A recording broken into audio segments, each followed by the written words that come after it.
On part au Pays Basque maintenant, où en ce moment la récolte du piment d'Espelette bat son plein. Il y a un peu de retard, c'est vrai, avec la météo, mais les récoltes sont plutôt bonnes, nous dit-on.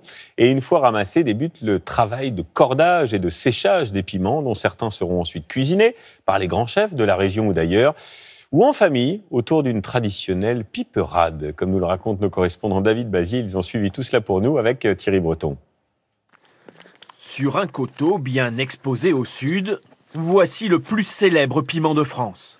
Lorsqu'il est rouge éclatant, ce piment d'Espelette se récolte du mois d'août au 1er décembre. Il se cueille lorsque la rosée du matin s'est évaporée.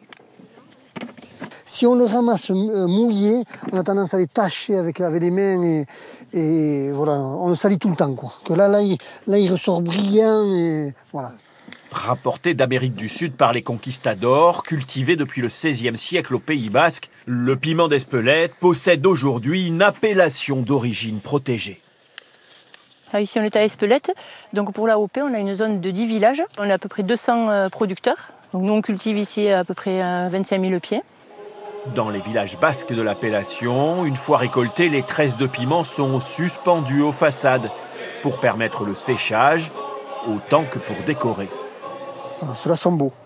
Ils sont beaux parce qu'ils sont grands, ils sont charnus. Dans sa serre, notre producteur recherche une déshydratation parfaite. Pendant 15 jours, il traque les fruits qui s'abîment. Une petite auréole comme ça suffit à contaminer un lot en fait. Pendant la déshydratation, il y en a qui vieillissent bien et il y en a qui vieillissent mal. Et ceux qui vieillissent mal, surtout, il ne faut pas les y laisser, quoi. Voilà. Et ça fait vraiment le parfum, quoi. Puis, un passage au four à chaleur lente rend ce piment fin prêt pour être réduit en une poudre orange au reflet doré.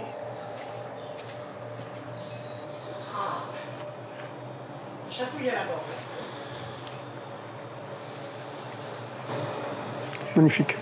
Magnifique.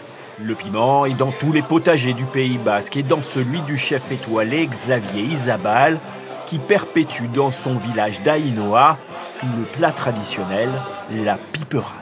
On rajoute le piment d'Espelette. L'épice est incontournable de la sauce basquaise qui est la base de ce plat. Il y en a aussi sur le jambon de Bayonne qui l'accompagne. Enfin, c'est le piment qui donnera toute sa saveur aux œufs brouillés de la piperade. Parce que l'avantage du piment d'Espelette par rapport à certains piments, c'est un piment doux.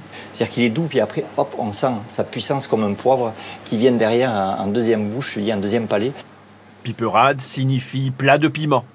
Celle-ci porte bien son nom. Le condiment est subtilement dosé dans tous les ingrédients.